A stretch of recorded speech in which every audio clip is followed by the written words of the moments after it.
You know, when a public figure shares their health journey, it really shines a light on conditions that affect millions of us. Today, we're diving into the amazing news from the one and only Jane Fonda, and we're going to use her story to understand a common but often misunderstood form of cancer. In a blog post that probably had her fans everywhere breathing a huge sigh of relief, Jane Fonda shared this incredible update. Talk about a message of pure hope, right? It's the perfect place for us to start. So if you remember, she first told the world about her diagnosis back in September of 2022 and said she was starting chemo for 6 months. Her remission isn't just fantastic personal news for her, it's a really powerful testament to modern medicine. So let's take a closer look at what she so bravely faced. What exactly is non-Hodgkin's lymphoma? All right, so to really understand the hope in Jane Fonda's story, we first need to get a handle on the disease itself. Okay, think of your lymphatic system as like the body's security network. It's packed with white blood cells that are there to fight off infections. But with non-Hodgkin's lymphoma, some of these security guard cells start multiplying like crazy and they stop doing their job, which leaves you vulnerable.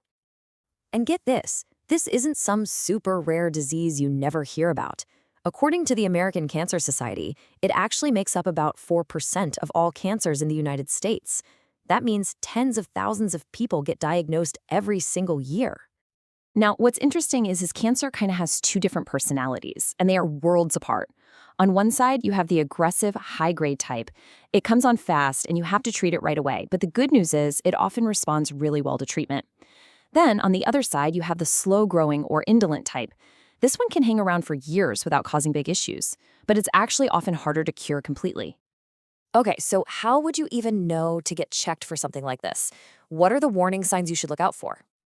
The most common sign by far is a swollen lymph node that doesn't hurt.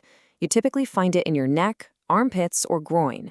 But there are other, more general symptoms too, like feeling tired all the time, losing weight without trying, or waking up from drenching night sweats. Those can also be indicators. So, this is absolutely crucial. While all those symptoms can definitely raise a red flag, you can't know for sure without a specific medical test. A biopsy is the only way to get a definitive diagnosis. That's where doctors take a tiny tissue sample and send it to a lab to be analyzed. And this brings us right back to the most important part of this whole story, the very real possibility of a positive outcome. This is exactly why stories like Jane Fonda's are so powerful. They aren't just these one-in-a-million miracles, you know? They actually reflect a medical reality. For many, many patients, this is a highly treatable cancer with a genuinely hopeful outlook. Just look at this number, 80%. Citing some amazing research from the UK, in England, 80% of people diagnosed survive for 1 year or more. That is a huge majority. And that good news holds up long-term. As you can see here, the 1-year survival rate is a really strong 80%. And even 5 years down the road, you've still got 65% of patients surviving.